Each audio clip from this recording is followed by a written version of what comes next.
ನನಗೆ 3-4 ವರ್ಷದಿಂದ ಶುಗರ್ ಇತ್ತು. ಅದ್ರ ಕಾರಣ ಪಾದ ಉರಿ, ಮಂಡಿ ನೋವು, ವೆಯ್ಟ್ ಗೇನು, ಕಣ್ಣು ಮಂಜಾಗೋದು, ತಲೆ ಸುತ್ತೋದು ಎಲ್ಲ ಆಗ್ತಾ ಇತ್ತು. ಜೊತೆಗೆ BP ಶುಗರು ಬೇರೆ ಇತ್ತು. ಎಷ್ಟೊಂದು ಪ್ರಾಡಕ್ಟ್ಗಳನ್ನ ಟ್ರೈ ಮಾಡ್ದೆ ರೀ, ಏನೂ ಪ್ರಯೋಜನ ಆಗಿಲ್ಲ. ಬರ ಎಲ್ಲ ಪ್ರಾಡಕ್ಟ್ ಟ್ರೈ ಮಾಡ್ಬಿಟ್ಟೆ ನೋಡಿ. ಒಂದು ಅಡ್ವರ್ಟೈಸ್ಮೆಂಟ್ ಇಂದ ದೀರ್ಘಾಯುಷ್ ಜಾಮೂನ್ ಸೀಡ್ಸ್ ಟೀ ತಗೊಂಡೆ ನೋಡಿ. ಬೆಳಿಗ್ಗೆ ಸಾಯಂಕಾಲ 2 ಹೊತ್ತು ಖಾಲಿ ಹೊಟ್ಟೆಲಿ ಜಾಮೂನ್ ಸೀಡ್ಸ್ ಇಂದ ತಯಾರಾಗುವಂತ ಟೀನ ಸ್ವಲ್ಪ ಬಿಸಿ ಇರೋ ನೀರಿಗೆ ಹಾಕೊಂಡು ಕುಡ್ದೆ ನೋಡಿ. ಶುಗರ್ ಇದ್ದಾಗ 300 ಇದ್ದಿದ್ದು ಈಗ ನಾರ್ಮಲ್ ಬಂದ್ಬಿಟ್ಟಿದೆ. ಈಗಂತೂ ನಾನು ಲವಲವಿಕೆಯಿಂದ ಎಲ್ಲ ನನ್ನ ಕೆಲಸ ನಾನು ಮಾಡ್ಕೋತೀನಿ.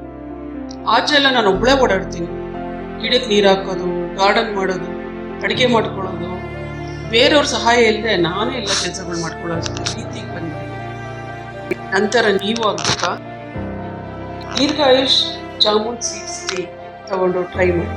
ದೀರ್ಘಕಾಲ ಆರೋಗ್ಯಕ್ಕಾಗಿ ದೀರ್ಘಾಯುಷ್ ಜಾಮೂನ್ ಸೀಡ್ಸ್ ಟೀ ತಗೊಳ್ಳಿ.